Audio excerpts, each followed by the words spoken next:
കോഴിക്കോട് അതിരൂപതയുടെ ശതാബ്ദി മെമ്മോറിയൽ ഭവന പദ്ധതിയുടെ ഭാഗമായി 10 വീടുകളുടെ നിർമ്മാണം പൂർത്തിയായി.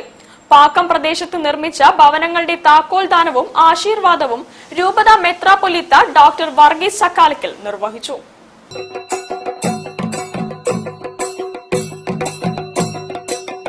കോഴിക്കോട് അതിരൂപതയുടെ ശതാബ്ദി ആഘോഷങ്ങളുടെ ഭാഗമായി നടപ്പിലാക്കുന്ന 200 വീടുകളുടെ നിർമ്മാണ പദ്ധതിയുടെ ഭാഗമായി വയനാട് പാക്കം പ്രദേശത്ത് നിർമ്മിച്ച 10 ഭവനങ്ങളുടെ താക്കോൽദാനവും ആശീർവാദവും രൂപത മെത്രാപ്പൊലീത്ത വർഗീസ് ചക്കാലക്കൽ നിർവഹിച്ചു.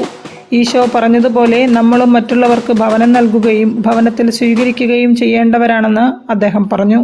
വീടില്ലാത്തവർക്കായി ഭവനങ്ങൾ ഒരുക്കുകയും അവരെ സ്നേഹത്തോടെ സ്വീകരിക്കുകയും ചെയ്യുക ക്രിസ്തീയ സ്നേഹത്തിന്റെ പ്രമാണമാണെന്നും അതാണ് കോഴിക്കോട് രൂപത തന്റെ ശതാബ്ദി ആഘോഷത്തിന്റെ ഭാഗമായി നിർവഹിക്കുന്നതെന്നും അദ്ദേഹം വ്യക്തമാക്കി.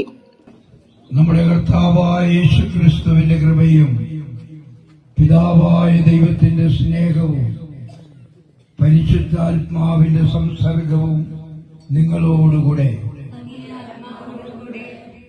ഭവന നിർമ്മാണത്തിനായി സാമ്പത്തികമായി സഹായം നൽകിയ ബദനി സന്യാസ സഭ, അപ്പോസ്തലിക് കാർമൽ സന്യാസ സഭ, കോഴിക്കോട് രൂപത സോഷ്യൽ സർവീസ് സൊസൈറ്റി ജീവന, കോഴിക്കോട് രൂപത കോർപ്പറേറ്റ് അധ്യാപകർ എന്നിവരുടെ സഹകരണം ചടങ്ങിൽ ഓർമ്മിച്ചു. ഭവനങ്ങളുടെ സാങ്കേതിക രൂപകൽപ്പനയും മേൽനോട്ടവും വഹിച്ച എഞ്ചിനീയർ രാഗ്നേഷിനെ ചടങ്ങിൽ ആദരിച്ചു. ഭവനങ്ങളുടെ നിർമ്മാണത്തിന് ഫാദർ ജെയ്സൺ കളത്തിൽപ്പറമ്പിലും സിസ്റ്റർ ജോസ്ലിനും ചേർന്നാണ് നേതൃത്വം നൽകിയത്.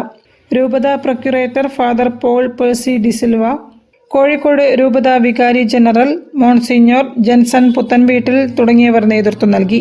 തുടർന്ന് സ്നേഹവിരുന്നോടുകൂടി പരിപാടികൾ അവസാനിച്ചു. News bureau, Wayanad.